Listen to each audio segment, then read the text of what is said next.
And I want to give you a brief history. I won't go into it too much, but I can't just make that statement because there'll be people that'll push back. But I want to give you a brief history on slavery.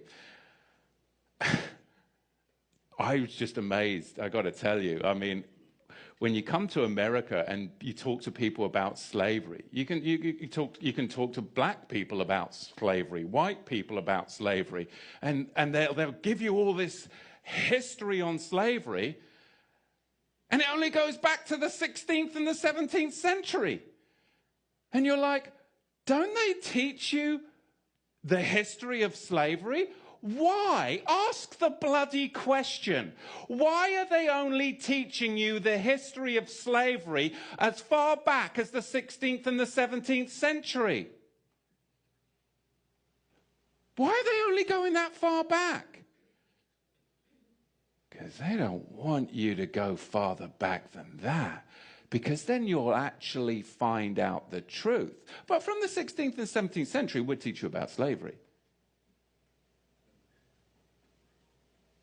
You've got to go further back, and you've got to understand and question, why do they do this throughout the whole of America, in all the public schools? Why do they only go back as far as the 16th and the 17th century to talk about slavery? We've got to go further back than that. Because Islam designed infernal slavery, and then the Ashkenazi Khazars, those who say they are Jews and are not, are the ones that marketed it, and the regal Negro nomads exiled from the kingdom of Judah were the main recipients of it at the hands of the indigenous black Africans. Because you've got to understand, the regal class of the house of Judah came down from Israel, and they came into the land of the black Africans.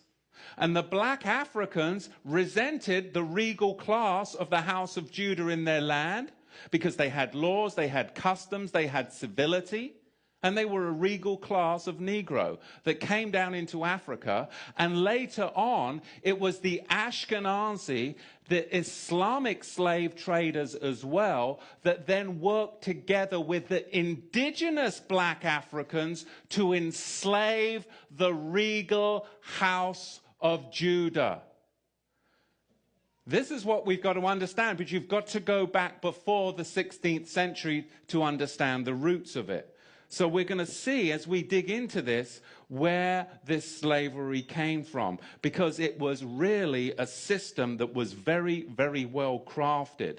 There was Islamic masters, and there were white Ashkenazi Khazar ship owners. There were the buyers and the sellers. And they're not going to fill you in on all of this, but really you've got a four-tier system.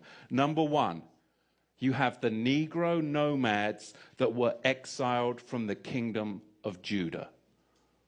Number two, you had indigenous black African hunters that resented the regal Negro nomads that had come into their territory with their own customs, with their own laws that were different and would not assimilate into their tribal culture. They were their own tribe.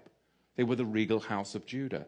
And number three, you had Islamic trappers that worked with the indigenous black Africans to trap the regal Negro house of Judah.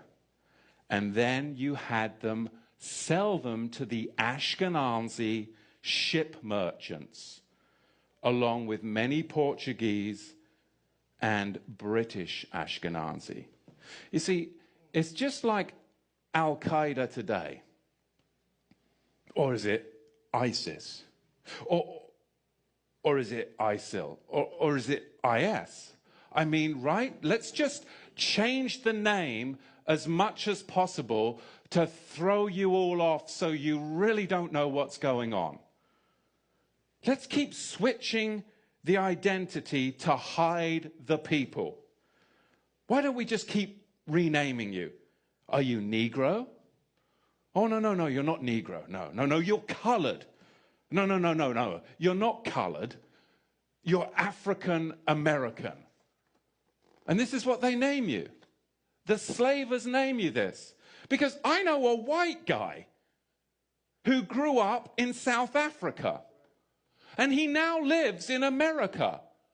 He is an African American, and more African American than most.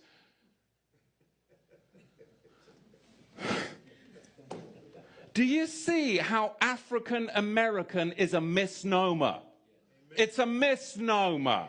Don't check that box. It's a title given to blacks by democratic slavers. Okay? Let's be real.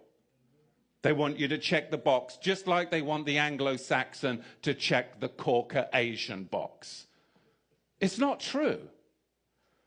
So, again, we've got the four-tier system. Number one, we have the regal Negro nomadic class that are exiled from the kingdom of Judah.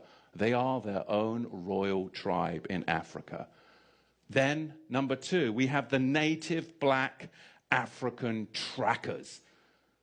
They're going to track them down. And number three, we have the Islamic trappers, because between 650 of the Common Era and 1900 of the Common Era, 10 to 20 million people were enslaved by the Arab slave traders.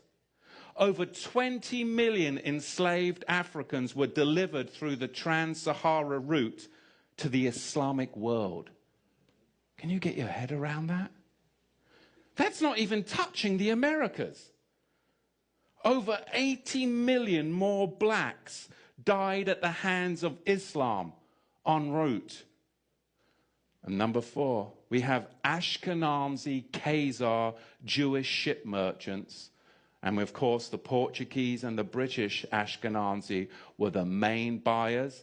Islam and the Ashkenazi, those that say that they are Jews and are not, were the main sellers.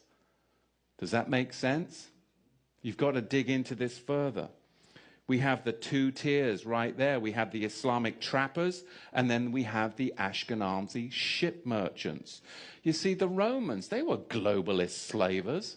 They were globalists then and now. They just migrated to Gaul, Ashkenazi, the sellers, and Britain, the British, of course, the buyers. German Jewry and British Jewry, where have they gone to? Well, they've descended upon Wall Street, upon Hollywood and Washington, D.C., as we see it right now, just to fuel this cataclysmic final war of globalism, which is none other than renaming colonialism.